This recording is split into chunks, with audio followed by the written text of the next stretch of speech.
The soft drink was born of the drugstore soda fountain, where pharmacists would serve up various flavors of carbonated water, initially considered a medicinal drink. These sodas became so popular that customers wanted to be able to buy them in bottles to take home. That demand spawned the soft drink industry. In 2003, almost 195 billion liters of soft drinks were sold around the world. That's 30 liters for every person on Earth. These 2-liter plastic bottles have just arrived from the bottle factory. Even though they're brand new bottles, the soft drink plant still has to clean them before filling them. This rinsing machine turns the bottles upside down, then flushes them with water the plant filters on site.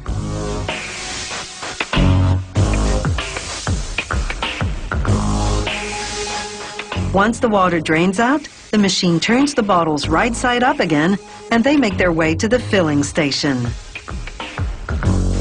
Meanwhile, in the mixing room, technicians prepare whatever soft drink they'll be bottling in this production run. Each recipe begins with filtered water. It makes up 86% of the drink. The rest is syrup. Each syrup recipe is a combination of carefully measured ingredients, natural and artificial coloring and flavoring, and one or more of various types of sugar, such as glucose or fructose, extracted from beets, corn, or cane. This machine releases the right proportion of syrup to filtered water, creating the final soft drink minus the bubbles. The drink now travels to a pressurized tank called the carbonator. There, an injection of carbon dioxide infuses the drink with gas bubbles. The carbonated soft drink now travels to the reservoir of the bottling machine. The bottles arrive and travel its carousel. The machine removes the air in each bottle, then fills it with, in this case, 2 liters of cola.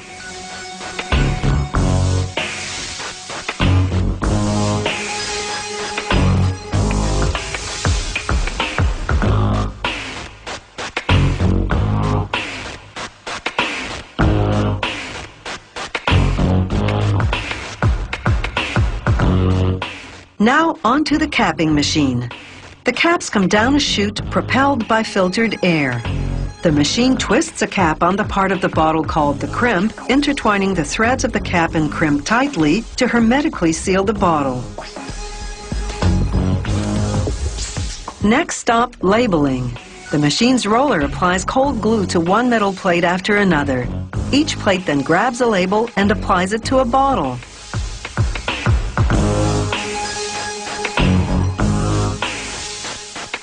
Brushes smooth edges down, ensuring the labels adhere well. Elsewhere in the plant, a machine called the uncaser unloads cases of refillable glass bottles that have come back to the factory. The cases continue toward a case washing machine. The dirty bottles head toward the bottle washing machine, where devices called cells line them up in rows of 16. Each bottle tilts and enters the washer neck first.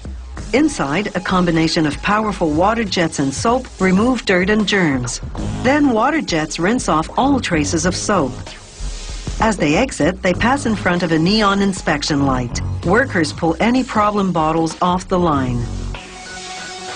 Now the bottles head to the same bottling machine as before. Only now it's been adjusted to fill each bottle with 300 milliliters of drink, in this case, orange soda. This factory takes a sample from each production run for quality control testing. The lab technicians check such things as the dilution ratio of syrup to water, the carbonization level, and the airtight seal. They also analyze the purity of the drink and container by running the sample through a paper filter.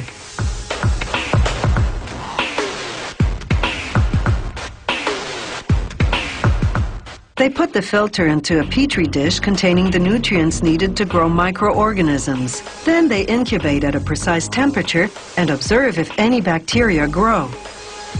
These glass bottles have old-fashioned bottle caps, not the twist caps the plastic bottles have. As each cap drops down onto a bottle, the machine squeezes it tightly, creating an airtight seal.